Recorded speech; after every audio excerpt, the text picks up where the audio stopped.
Je fais remarquer une chose pour ceux qui penseraient que c'est un patriote.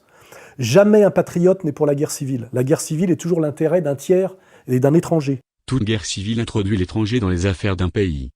Quand une guerre civile a en outre un principe religieux, elle prend un caractère international. Aucun patriote dans aucun pays, on pourra mettre des citations, ne veut la guerre civile. Car la guerre civile, c'est une guerre qui se passe sur le territoire, entre concitoyens, et qui est forcément un affaiblissement de la nation au profit de nations étrangères. Voilà. Donc Zemmour n'est pas un patriote puisqu'il est pour la guerre civile. C'est la guerre des civilisations. Voilà. C'est-à-dire quand Huntington avait sorti son truc, tout le monde avait dit c'est pas... Vous y croyez, vous pensez qu'il a raison, Huntington. Je vais vous dire, je pense que tout lui a donné raison. C'est une remarque définitive. Et puis surtout sur l'idée du... Pourquoi il montre du doigt les musulmans et pas notamment les délinquants d'origine africaine, c'est parce qu'en fait, le projet, qui est le projet Kalergi, qui est le projet qui correspond à Calais, et derrière lequel il y a le Soros, le corélégionnaire Zemmour, ce n'est pas... c'est à la fois de lutter contre l'islam, mais ce n'est pas de lutter contre le métissage. Qu'en fait, qu'est-ce qui est reproché aux musulmans ? C'est de ne pas se métisser et de ne pas se soumettre au noachisme. Le noachisme, c'est d'abord détruire les religions dans leur essence, vous voyez, et ensuite, à partir des cendres ou des restes de ces religions-là, créer une nouvelle religion avec à sa tête le rabbinat. Je cite par exemple à la fin de l'introduction donc, de mon second ouvrage, c'est le rabbin Yona Metzger, représentant des Ashkénazes d'Israël, et lui il dit très clairement que son rêve, c'est de réunir les religieux du monde entier dans une sorte d'ONU des religions. Et ce que j'explique, c'est que cela ne pouvait se faire que par la destruction préalable de l'islam et du christianisme, du catholicisme en particulier. Qu'est-ce qui est reproché aux musulmans ?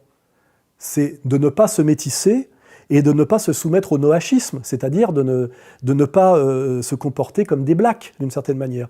C'est-à-dire d'être encore dans un communautarisme de séparation avec des valeurs, c'est-à-dire de croire en Dieu et d'avoir encore des valeurs, qui sont des valeurs de résistance au projet Kalergi. En 1925, dans son livre Idéalisme pratique, Kalergi appuie son projet sur le métissage racial des peuples européens. Il écrit « La race du futur, négroïdo-eurasienne, d'apparence semblable à celle de l'Égypte ancienne, remplacera la multiplicité des peuples par une multiplicité des personnalités. De l'européenne humanité de quantité, qui ne croit qu'aux chiffres, qu'à la masse, se distinguent deux races de qualité, la noblesse de sang et le judaïsme. Dans ces deux races avantagées et hétérogènes réside le noyau de la noblesse européenne du futur. Selon lui, le socialisme, qui a commencé par l'abolition de la noblesse et par le nivellement de l'humanité, culminera dans la production de la noblesse, dans la différenciation de l'humanité entre un peuple métissé et une élite sélectionnée par eugénisme. Donc, je le dis bien pour les patriotes qui sont suffisamment stupides pour penser que Zemmour est leur maître à penser ou leur chef de file, le projet voulu par la communauté musulmane, organisée, toute puissante en France, qu'on peut appeler le sionisme si on veut tourner autour du pot, c'est la haine du musulman, la guerre civile et le métissage. Godfather of the European Union, Richard Coudenhove-Kalergi, published the plan for a united Europe and the ethnocide of the peoples of Europe. The encouragement of mass non-white immigration was central to the plot. Since then, an unholy alliance of leftists, capitalists and Zionist supremacists has schemed to promote immigration and miscegenation with the deliberate aim of breeding us out of existence in our own homelands. As indigenous resistance to this human genetic modification industry grows, the criminal elite seeks new ways to camouflage their project.